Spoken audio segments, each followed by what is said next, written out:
Okay, I think we are live. There's a little bit of a lag with YouTube, but Mhm. good afternoon, everybody. It is good to be with all of you. It's Danny Haifong for another live stream here on the Left Lens. I am joined today by Margaret Kimberly, co-host. How are you, Margaret? I'm good. Good to be back. Yeah, it's been a busy time. We're gonna spend an hour or so, maybe a little more, with a very special guest, activist journalist Jackie Luqman. It's great to have her back on the show. We're going to talk about Mhm. the 2-year anniversary of the Black Lives Matter uprisings. We're going to talk about our trips to Cuba and Venezuela. So we got a packed conversation. So I'm just going to bring her on now. Hi, Jackie. How are you? Hey everybody, how are you all doing?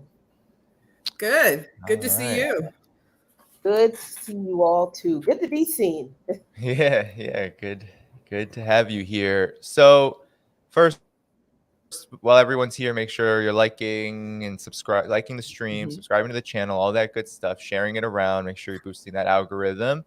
Make sure that this stream is being seen. But yeah, I wanted to bring you on, Jackie, for a couple of reasons. The first is it's been 2 years since the Black Lives Matter uprising. I mean, since the beginning of the Black Lives Matter uprisings of 2020.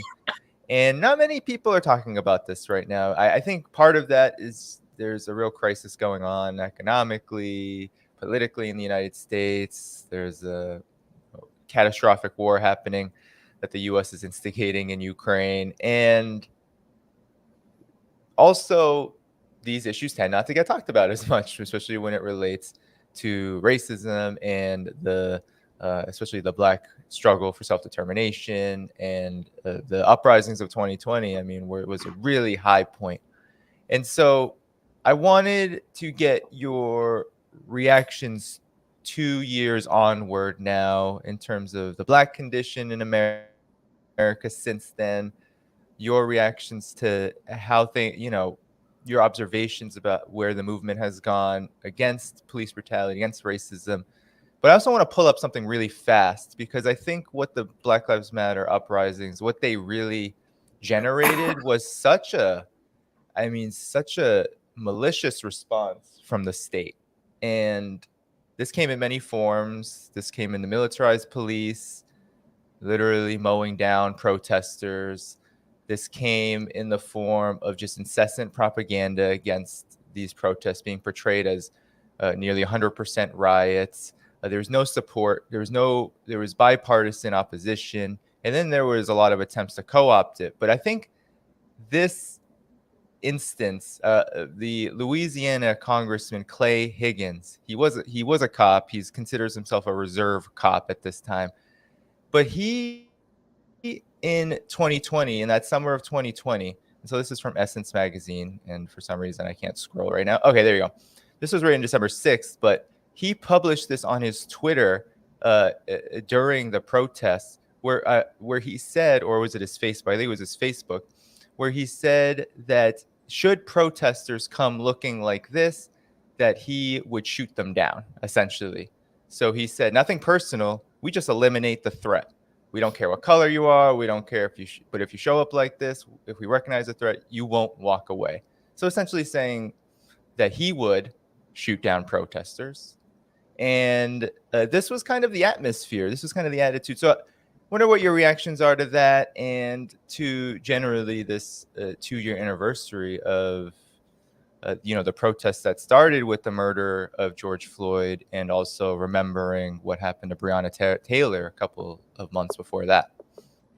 Yeah, I mean, I think it's interesting that the fact that people are not talking about this milestone really reflects where we are, where our if we have a national psyche. I'm not sure that we do, but I think it reflects the realities of the damage that the white supremacist settler colonial project has done on the thinking of people in this country, because people aren't focused on the fact that there has been no substantive, concrete material, tangible, measurable change in policing in this country in 2 years in any way whatsoever. There has not been, no matter how much people claim that all the left, the radical left wants to defund the police,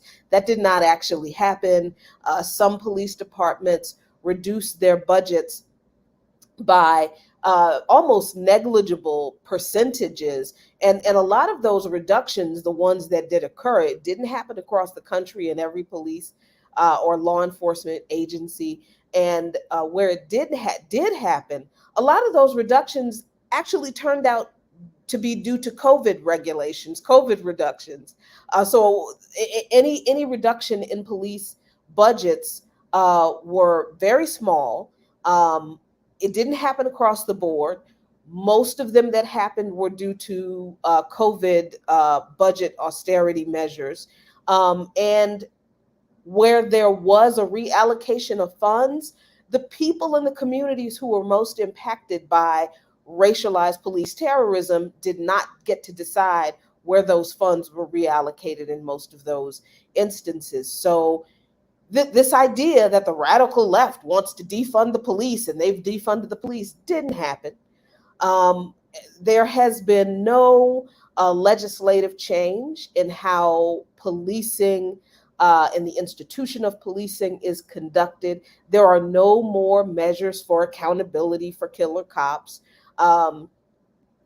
This idea that, there has been, Biden has signed an executive order on policing that was supposed to be sweeping and historic, and it bans chokeholds, and chokeholds are already banned in most local and state police departments, and federal police departments it's not even a thing in a lot of federal agencies. So Biden's executive order focused only on federal law enforcement agencies. So it did absolutely nothing to address the problem of the kinds of cops who killed Eric Garner, the kinds of cops who killed Tamir Rice, the kinds of cops who killed George Floyd, the kinds of cops who killed Breonna Taylor. So 2 years on, after this massive worldwide uprising against racialized police terrorism, we have seen, I think, in this country, this government, led by a Democrat this time, definitively say that no, y'all, Black lives don't matter. They really don't. I don't care how much you say it, they don't. Because we're not going to do anything to change this institution of policing to reflect that anybody's life matters more than upholding unjust laws and defending property rights that police actually exist to do. Jackie, not only did none of that change, but Biden has doubled down, allocating in the current federal budget $30 billion to law enforcement. And you are correct. Even those cities which claimed they were defunding the police, it was all smoke and mirrors. Here in New York, for example, they did not cut the NYPD budget. They just took the salaries of school security guards out of the NYPD budget and put it in the Department of Education budget and called it defunding or cutting the police. And to your point, this year, the number of people killed by the police is actually an increase over last year.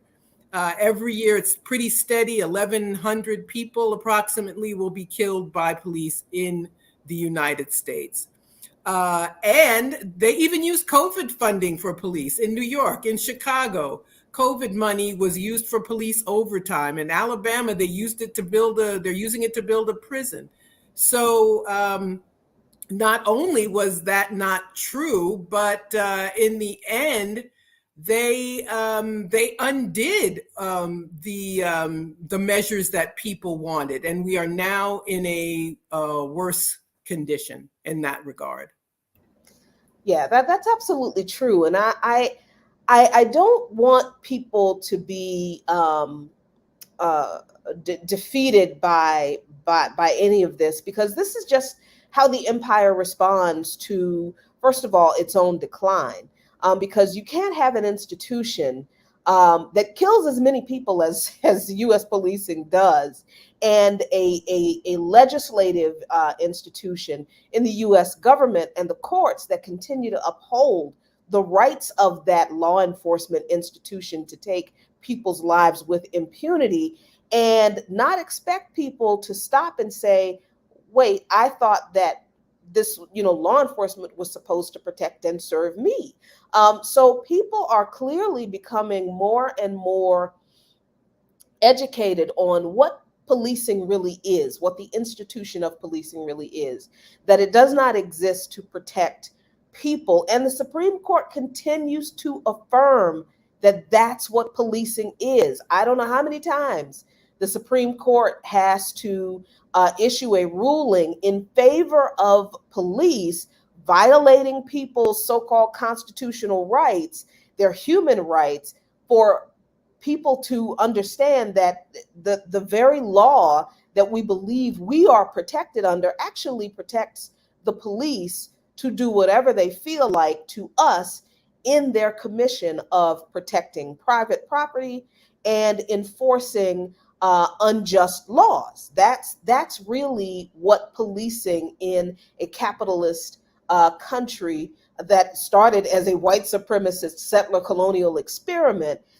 that's what they exist to do. And I think more people are waking up to that realization.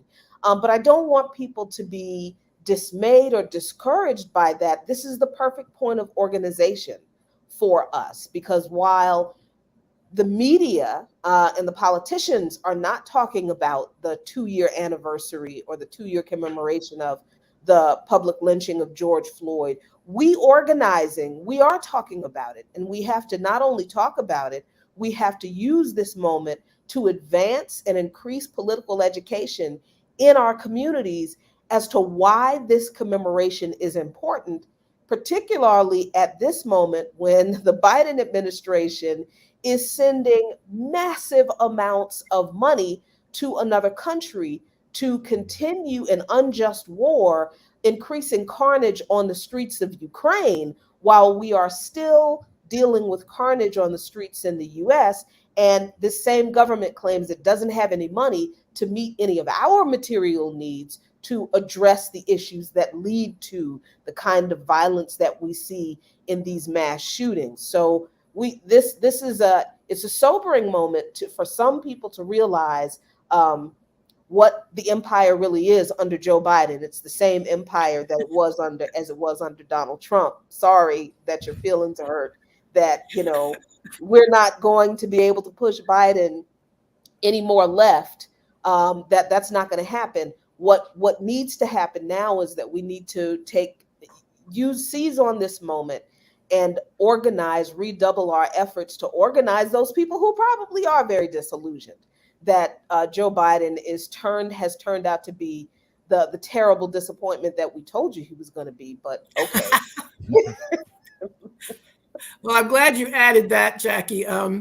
I think electoral politics is one of the things that killed that movement. That was the year of a presidential election, and Americans are politicized to vote. That's what we are, excuse me, what we're told we have to do. That can be the extent of our political activity. And I think that election year took the air out of the room. The movement, I wish we had more time to talk about some of the problems with that movement, but I really think a big part of its disappearance has to do with this dependence upon electoral politics, and particularly that year in getting rid of Trump and seeing that as some sort of a panacea.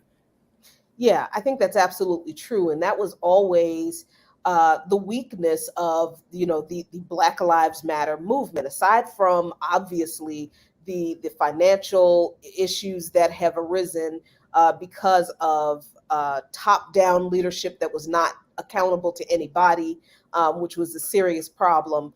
There was also the very quick pivot from, righteous anger in the streets among the people against racialized and class-based police terrorism. That immediate pivot to, okay, now channel your anger into voting for these progressive candidates who and who some who were elected and were propelled to Congress and have tried to do one thing or another, but we're talking about a Congress of millionaires that is really just intent on not ever serving the people. So electing one person from the organizing streets in Minneapolis is not going to change things in Washington. So we've seen what changing the system from the inside looks like. It looks like the system doing exactly what it has always done, which is ignore the will of the people and to violate the people's rights for their profits and the profits of their lobbyist handlers. So, we have to also, while we have to be, and this is my personal struggle, while we have to be very cognizant that a lot of people that became politicized in the past, I'd say 4 years or at least since 2016, because of Bernie Sanders, they became politicized in a very electoral politics environment, an environment that fostered the idea of change being possible only through electoral politics. First, it was you have to elect Bernie Sanders in order to get any change, and then we got that message twice. And okay, but and then it became, the policing is a horrible issue in this country, and the only way we're going to change that is by electing Democrats or progressives. And so we've had several years of electoral politics focused messaging on societal change. So we've got a lot of people still very, very invested in electoral politics. So while we're organizing for actual societal change, which we know does not come through electoral politics generally, it can be a part of it, we also have to educate people on not relying on electoral politics and any politician that runs in any of these mainstream parties as an answer to any of these problems. It is a very, it can be very tiring, but it's a very real, multifaceted struggle that we're in when we're talking about educating people and getting people in organization who are passionate about some things, but are not organized and they're not disciplined in their ideology. So that they'll just believe any kind of thing that sort of feels good and feels right at the time. Well, I wanted to ask I wanted to ask about something. So, I mean, what you're suggesting, and I agree with this, is that the duopoly, right, is not resolving the problem or the myriad of problems that were sort of expressed in the resistance of 2020. They came to the fore. There was more consciousness around some of them, but I feel like what's happened is that through the way that the duopoly has behaved, the both political parties, the way that their elite handlers, the capitalists, how they have seized on the uprisings known as Black Lives Matter, I feel like there's been a lot concealed. Like, I wanted to ask you about this. Like, what is concealed by what seems to be kind of just like a forgetfulness, like a silence around the root causes for why people were protesting in the first place? Like, what you said that there has been no material change. Well, what hasn't changed? Could you tell viewers like what hasn't changed, especially for Black people in the United States?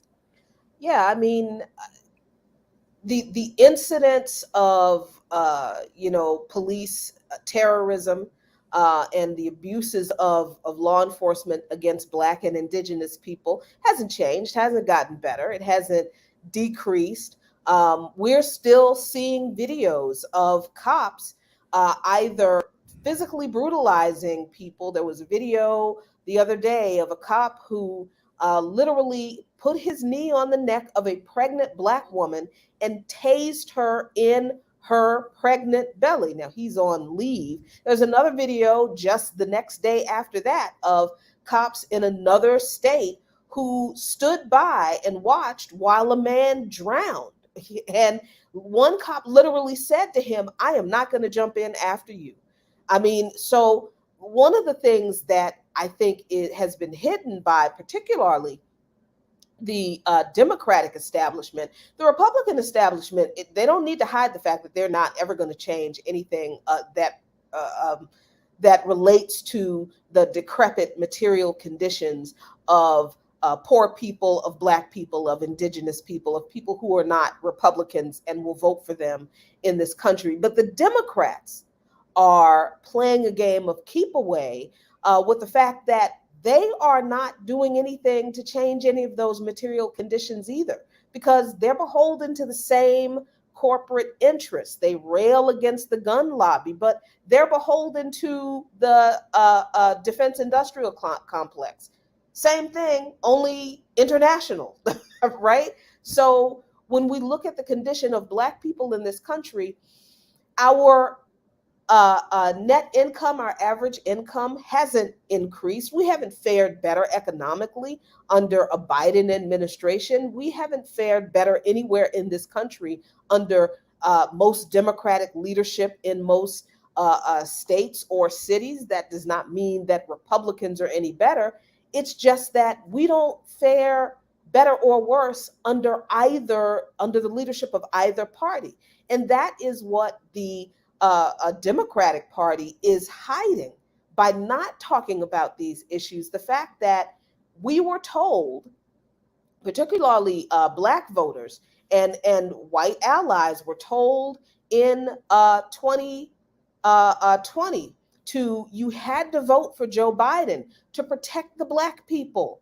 You had to vote for Joe Biden because look at what Trump was doing to the Black people and the indigenous people and the LGBTQ people and women, and look at all the marginalized people that Trump was demonizing and harming even more. And voting for Biden was an act of harm reduction against those groups of people, particularly Black people. And now that we voted for Biden, the harm hasn't stopped, so none of the harm has been reduced.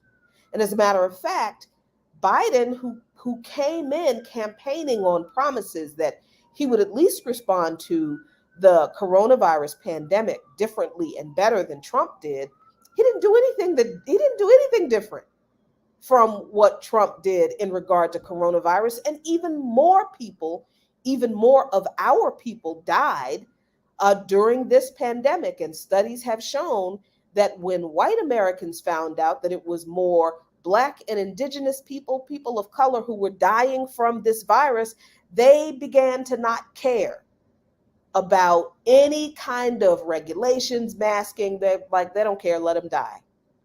And if you and I have this information, I'm sure the smart people on Capitol Hill had this information, but where were the harm reduction policies from Biden targeting, protecting us Black folks and our indigenous brothers and sisters from the economic degradation of Trump's policies, the COVID policies from the Trump administration, the warmongering? Biden is doing all of those things. So nothing has changed for Black people in this country under Biden. And that's what they're hiding. They're hiding the fact that their policies are no different from Trump's, and that we lose no matter who is in the White House. Thank you. Thanks, Jackie. That's all true. All I can do is amplify what you have talked about. But you, in recent months, have seen what more democratic countries are doing for their people. We're told America's a democracy, and there are countries that are in fact demonized, that we're told are ruled by tyrants and dictators, which actually do much, much more for their people. But that's why they're demonized, so that we don't we don't realize that we could have a much better system. Tell us about those experiences that you've had recently. I mean, going to Venezuela was, I didn't, it's one thing to be in the United States, in the imperial core, in the beating heart of imperialism, and know that people lie about countries like Venezuela and everything they say about Venezuela and the president of Venezuela being a dictator. That's not true. That's one thing to intellectually know that, to know the facts. It's another thing entirely to go there and see it and live it and feel it. And it was just, I mean, you know how people in this country, talk about, oh, I love my freedom and all that kind of stuff, and how maybe we don't know what freedom feels like because we don't actually have it in this country, right?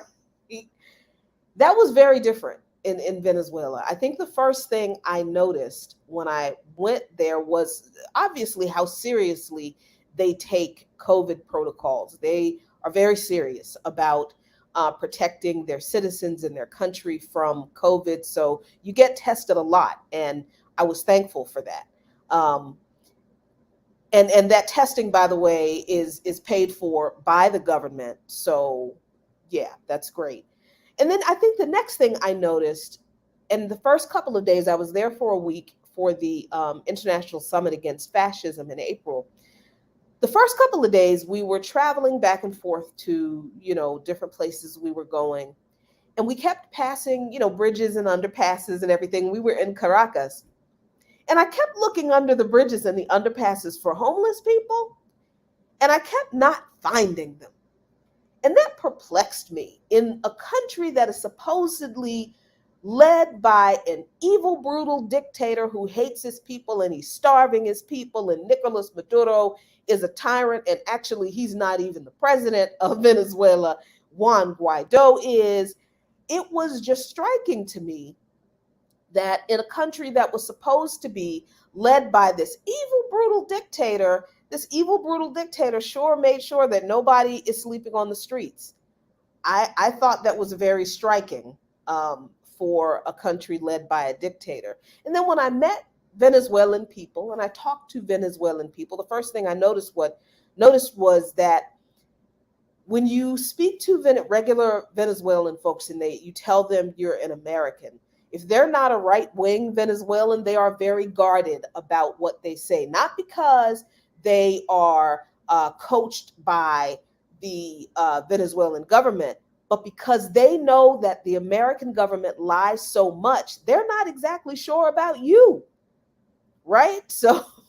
So we have to be clear when we're talking to people in the countries that are targets of U.S. imperialism, whose side we're on. We cannot just assume that we're going to walk up to people and say, hey, I'm American, and expect them to just, or hey, I'm from the United States, because I never tell people I'm American. I'm not. I'm an African who lives in the United States.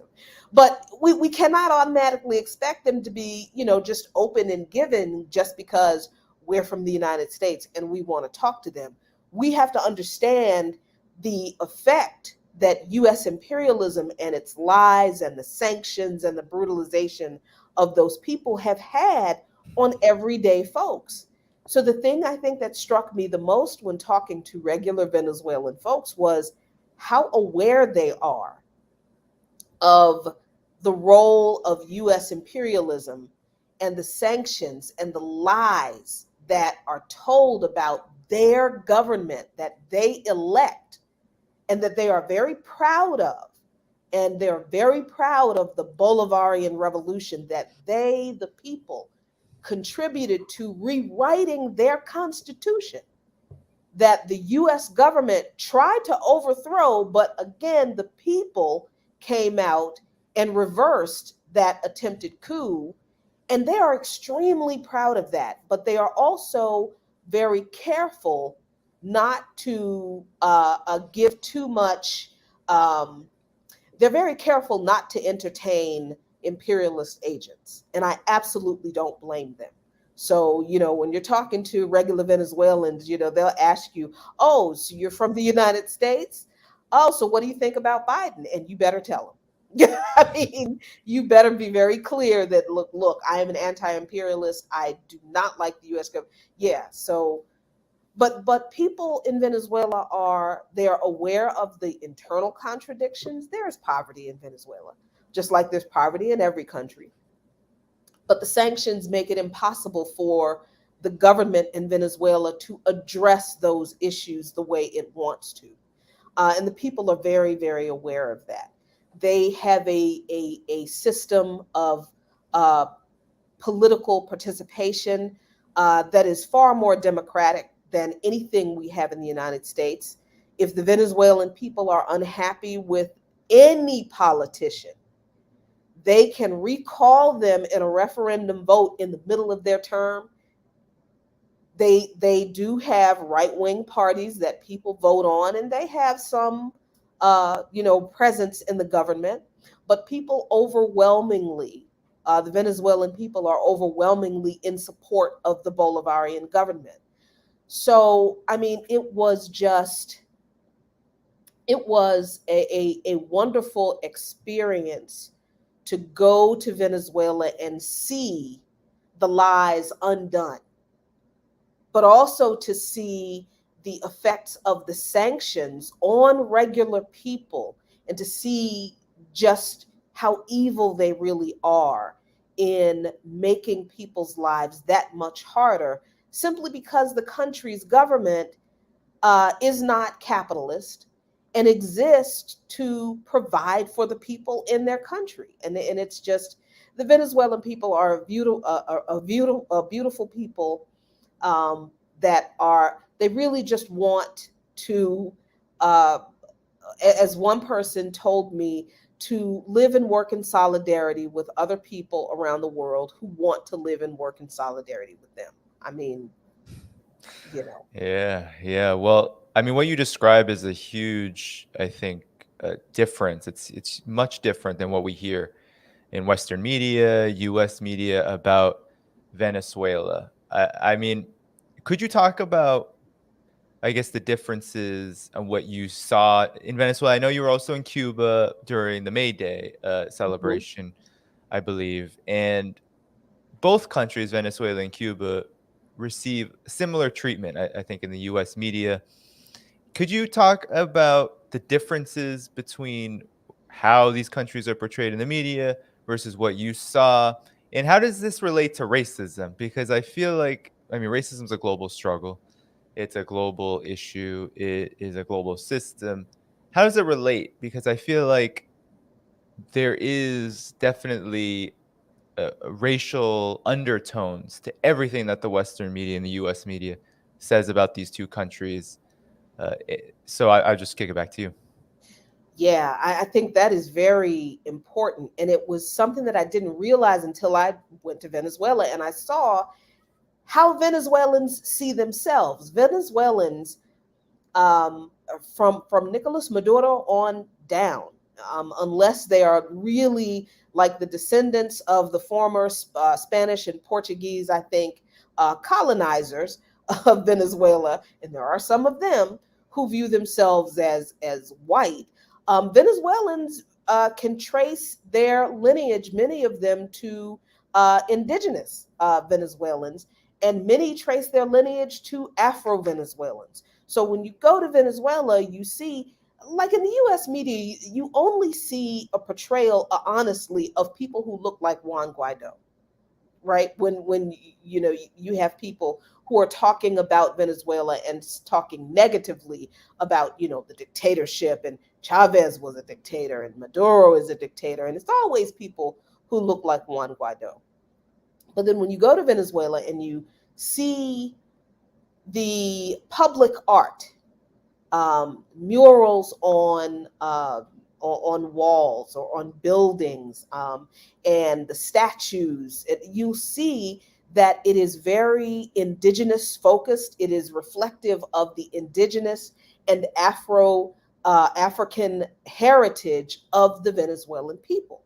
And then when you learn the history, you realize that Hugo Chavez identified himself with indigenous Venezuelans and Afro-Venezuelans, and so does Nicolas Maduro. So you have, and if you're just out in the streets in Caracas and you're just randomly just looking at people, most people don't look like Juan Guaido in Venezuela. Most people look more like Nicolas Maduro. Most people look more like Afro-Venezuelans. There are lots of indigenous. It's very obvious that Venezuela is not a white country, and this is part of the I think the impetus for the continued demonization of Venezuelan leaders as, you know, mindless, evil, crazy, despotic dictators. Because isn't that what the United States calls every leader of a non-European country that actually wants to govern for the empowerment of all of their people?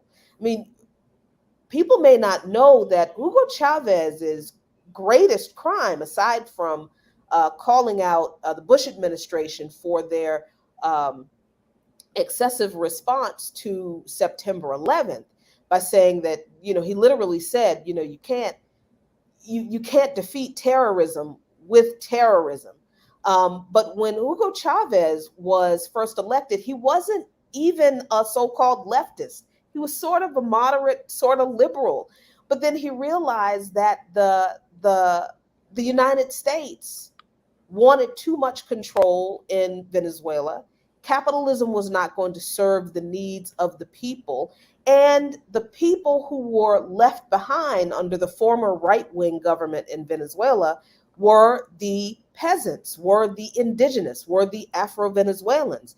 And the only way he could govern as someone who identified with those groups of people himself was to lift those people up from obscurity and poverty. So that's what he did. And it was a response to the US and other imperialist interference in Venezuela that pushed really Chavez to basically say, you know what? Socialism is it. That's it. That's the only thing that's going to solve the problems of our people, and not having anything to do with the imperialists. So when you go to Venezuela, and I encourage people to please, if you get an opportunity to go, take that opportunity. You see that we're not talking about a country full of people who look like Juan Guaido. We're talking about a country full of people who look closer to you and me, and their elected leaders identify with people who look like you and me. And of course, the US government and its white supremacist tendencies can't allow that to stand. Unmute. Thank you, Jackie. You know, right now the Summit of the Americas is taking place in Los Angeles, this meeting that happens every, I think, 3 years. And the US is, unfortunately, the US is hosting. And instead of acting as a host of every country in the Americas, chose to not invite Cuba, Nicaragua to attend. And it's the Summit of the Americas. It's not Summit of the US if it's held in the US. So this was improper on so many different levels. And it's just one more way that the US is attempting to delegitimize these countries, because, you know, if people knew what you just said, if people knew that these countries are trying to do the best by their people, and that US sanctions prevent them from doing so. There was a study that showed a couple of years ago that 50,000 Venezuelans died because of US sanctions. So there's an effort to try to hide them and to continue these attacks. However, the US was hoisted on its own petard when, in their futile effort to sanction Russia, they now need Russian oil, and have given Venezuela, and it's reported, it's not official yet, to lifted sanctions enough so that Venezuela can sell their oil to Europe. What are your thoughts about that? When I saw the news that the Biden administration would lift that one sanction on the one U.S. company that is in Venezuela still that does or that has anything to do with oil production, I actually said, you know what, you go, Nicolas Maduro. Good for you, because here's what happens in this particular instance. The Venezuelan government is able to um, produce another stream of revenue to provide services to its people. This doesn't lift all the sanctions, not anywhere near, but it does give the Venezuelan government another source of revenue. But also, the Biden administration had to kind of de facto admit that Nicolas Maduro is the president of Venezuela, because they didn't go to Juan Guaido to make this deal.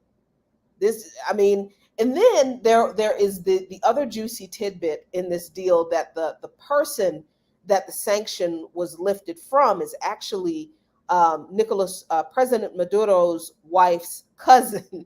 So Joe Biden literally had to crawl back, hat in hand, to not just Nicolas Maduro, the actual democratically elected president of Venezuela, but also had to make some concessions to his family. So I'm here for it. It's wonderful, and I think that in a way, by just not doing anything, Nicolas Maduro, once again, the Venezuelan people have, I think, one-upped the U.S. imperialist project. This is a small victory, but it is a victory nonetheless, for all of those reasons. In Cuba, in particular, with this Summit of the Americas, it's such an insult that the United States government would pretend that it's carrying on this event to promote democracy in the Americas, when it excludes 3 countries that are in the Americas, as if the United States is the arbiter of what the Americas are. But we, citizens of the Americas, we are determining, and we are saying, no, this is our Americas. This is Nuestra Americas. So this is not, the Americas that the U.S. government decides who can be at the table and represented.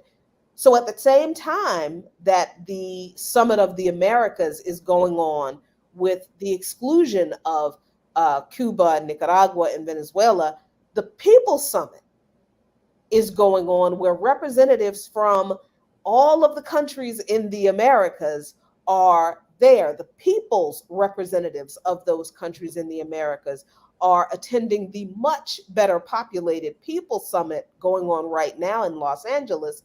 And that is a better representation of our Americas, not what the US government determines what America is. Because if the US government claims and continues to claim, and they do, that Cuba is not a democracy, then there is no country in the world that's a democracy if Cuba isn't a democracy. Having seen Cuba myself, and having seen yet another group of people in another country that are suffering horrendous economic devastation because of a 60-year criminal U.S. blockade against the country.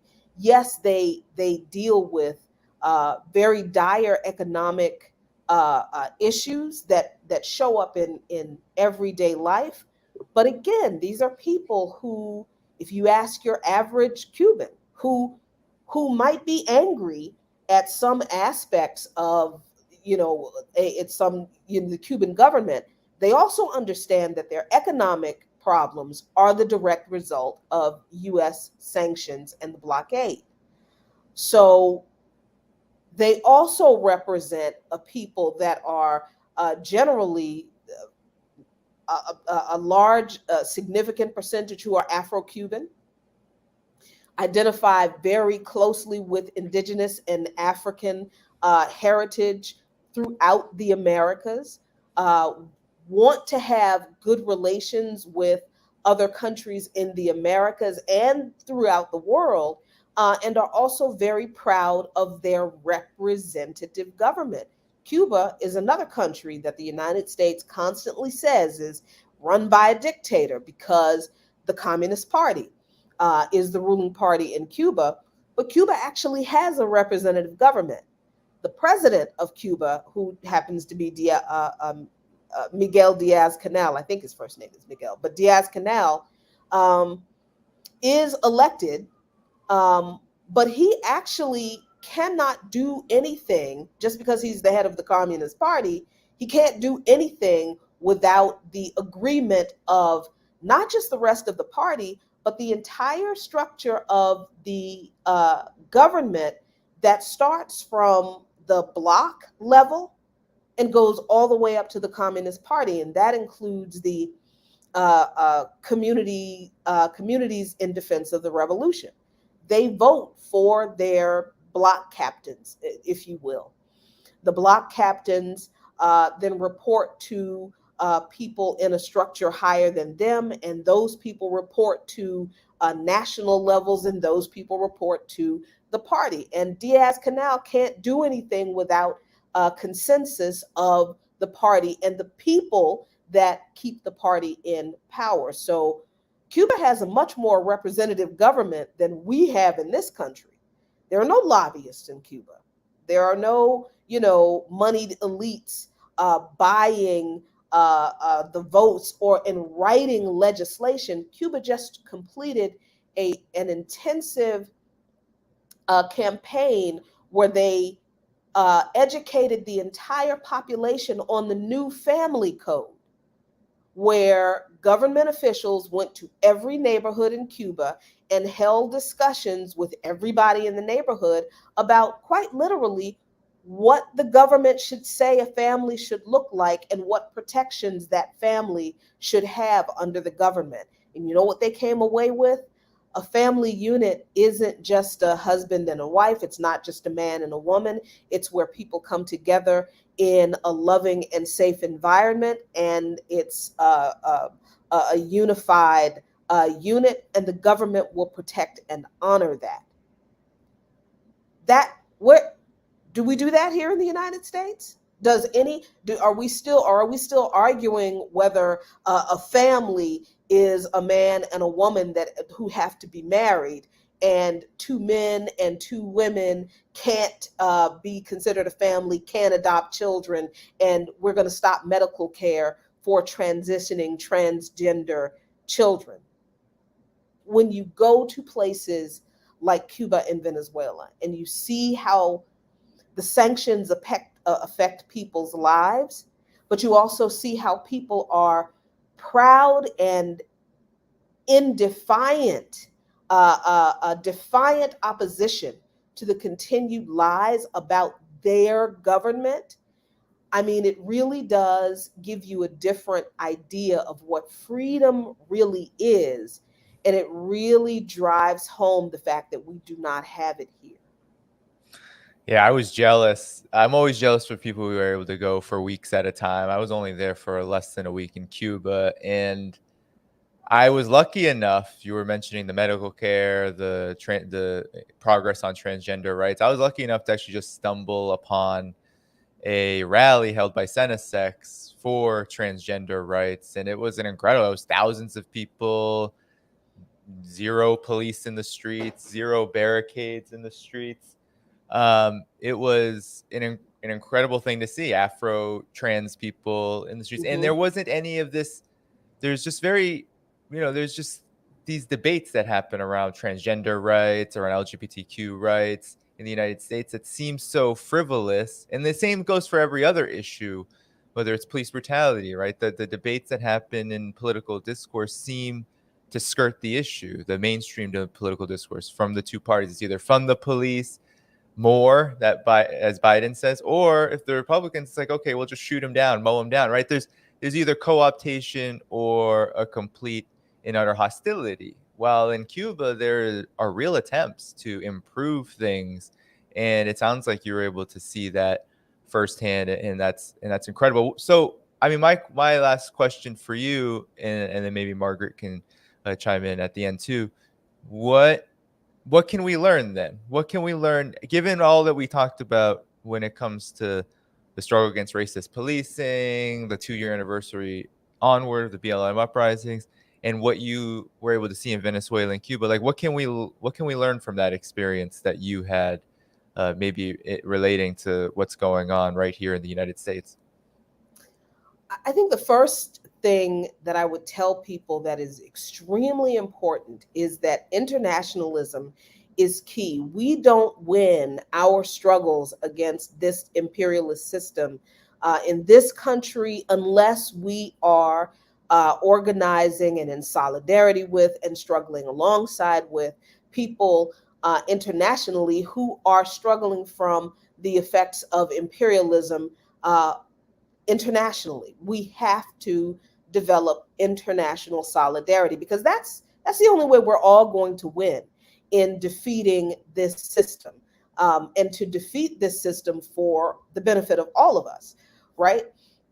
And the other thing that I learned is that even when there are, cultural differences or maybe, religious beliefs or whatever, societies that are ordered on protecting the human rights of every single person in society is so ingrained in the people in that society that whatever petty disagreements that people have about whatever it is they have about people's differences, they just don't get in the way of ensuring that every single human being's human rights are valued and protected by that government. That's what I saw in Venezuela and Cuba. I'm sure people have certain ideas about, whatever way people want to express themselves. But for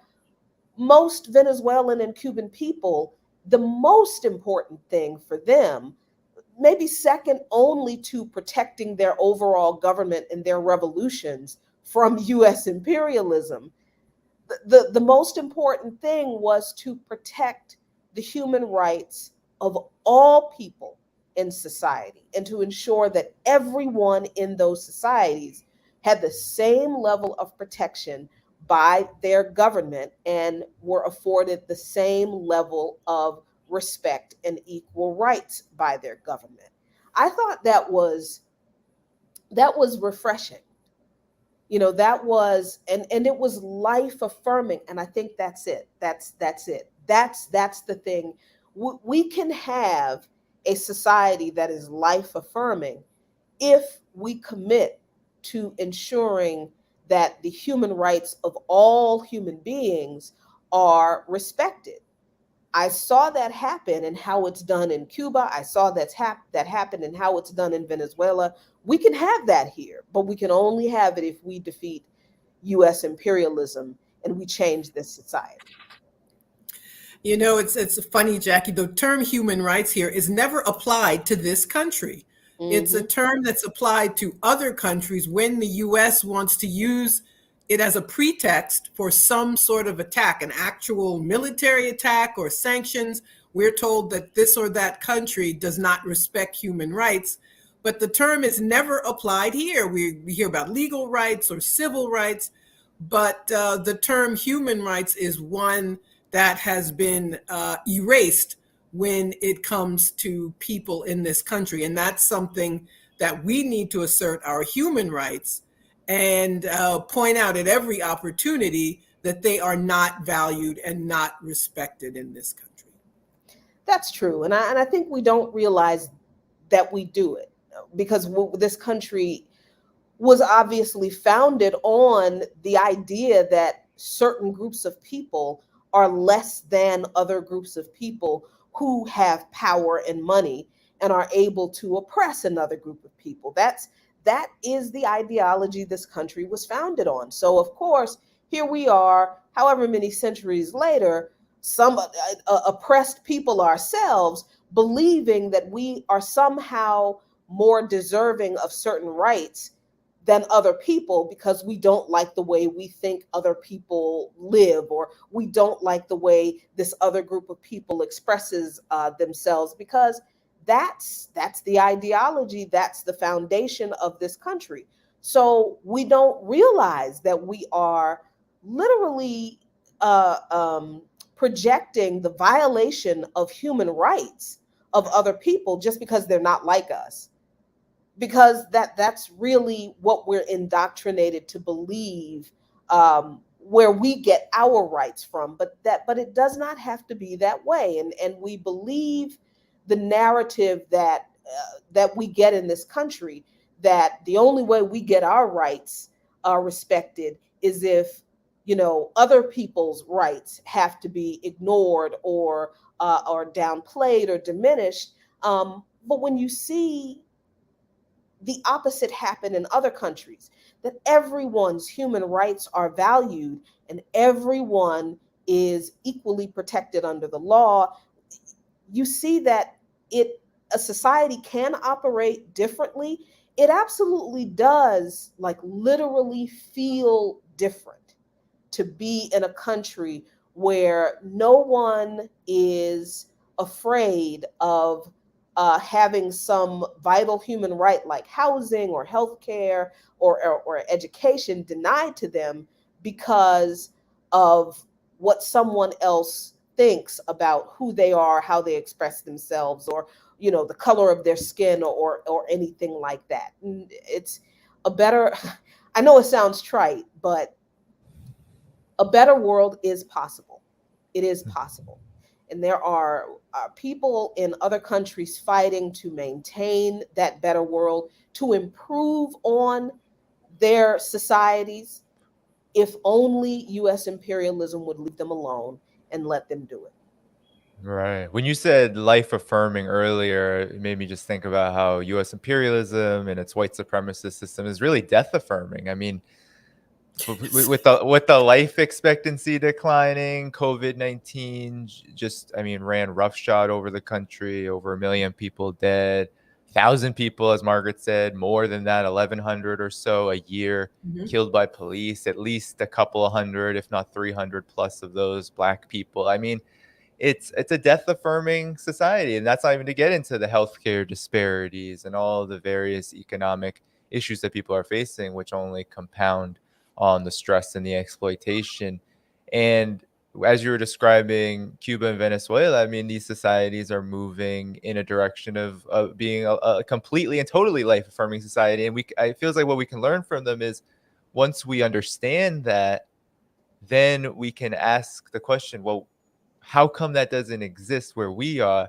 And then how do we get it? Because we can easily say, oh, yeah, we need socialism, because both of these countries are fighting for socialism. They've won some form of socialism. And that's what we need. It's easy to say that. But I think the question of how do we get to a life affirming society inevitably leads us to then ask the questions and then find the answers to, well, how do we get to that? How do we get to a socialist reality here in the belly of the empire? Yeah, I think, and this is the answer that nobody's going to like, because it's not feel good. It's not, there's no easy way to get to the society that we want, because Cuba's road to their society wasn't easy. They got to it through revolution. Venezuela's road to their society wasn't easy. They got to it through a revolution. Venezuela was actually interesting because Hugo Chavez tried a military revolution. He tried to militarily overthrow the former right wing actual dictator in Venezuela. That didn't work. And then he came back, started his own political party, and won election in a landslide by doing what? Grassroots organizing among the forgotten people in Venezuela, the peasants in the mountains, the indigenous people, the Afro Venezuelans. That's how the Bolivarian Revolution came about. So none of these things are easy. We can get to a better society, a socialist society in this country, but it's going to require revolution. what kind of revolution it's going to require, that's hard to say. I think we're hurtling toward a physical revolution. The empire is crumbling. But in the meantime, we still need to do grassroots organizing among the very people who we want to benefit the most from the society: the working class, the poor, the indigenous, Black people, LGBTQ people. Yes, all of those folks, those rural folks who we think are right wing, backwoods yokels, but are actually, economically hurting working class people just like we are. Yeah, all that hard work of um, talking to people, organizing, door knocking, talking to people, organizing political education, talking to people, organizing, organizing. That's how we get there. Mm-hmm. Yeah, Thank indeed, you. indeed. Thank you Yeah, so much, Margaret, Jackie. anything to close? I mean, we're getting about No, I think time. I I think mean, I think Jackie gave us our closer. I think I think I can't add to anything that she said. Everyone should join an organization compatible with their beliefs. I'm speaking to people with an anti-imperialist, anti-capitalist orientation, of course. But that's absolutely true. And these opportunities to go abroad. I visited Nicaragua twice in the past year, which had a sort of a hybrid experience of having a revolution where the Sandinistas won a military victory in a revolution and then had to be elected and then re-elected. So yes, it is possible, and I urge everyone who has the opportunity to see these countries. And actually, the more the U.S. demonizes a country, the more you need to see it. So yeah, thank you so and much, Jack. yeah, Thank thanks so you much. all. Well, before I want to definitely get you to plug things, but I want to just read. I mean, I think that's going to be one part of the political education that we're going to have to do, is we're Mhm. going to have to travel more to these countries. I mean, when I was I feel like I went to China for 2.5 weeks, and it almost feels like everyone on the left just doesn't know, like, has not been there either. And it's like, but that's a big country that has been kind of like a focal point of globalization, and Mhm. people haven't been there to see, well, what's actually going on. What, how is the government serving people? What is the actual situation? And I think these kind of trips, going, be able to see what's happening on the ground and be able to report back with an analysis of, well, here is the actual context and situation, and here's how it fits into, or lack thereof, with the imperialist narrative, because I think that's a really great way to educate. I think, and it also builds people to people bonds and solidarity that is lacking. I mean, it's almost completely lacking in the citadel of empire and all of its allies, the United States and its allies. It's lacking so much because there has been such a tidal wave of reaction that we are climbing out of. And I think as things continue to move forward, the Russia-Ukraine conflict and the U.S.'s just absolutely devastating role in that, from this failed summit of the Americas, talk about a crisis of legitimacy. It just seems like Biden over and over again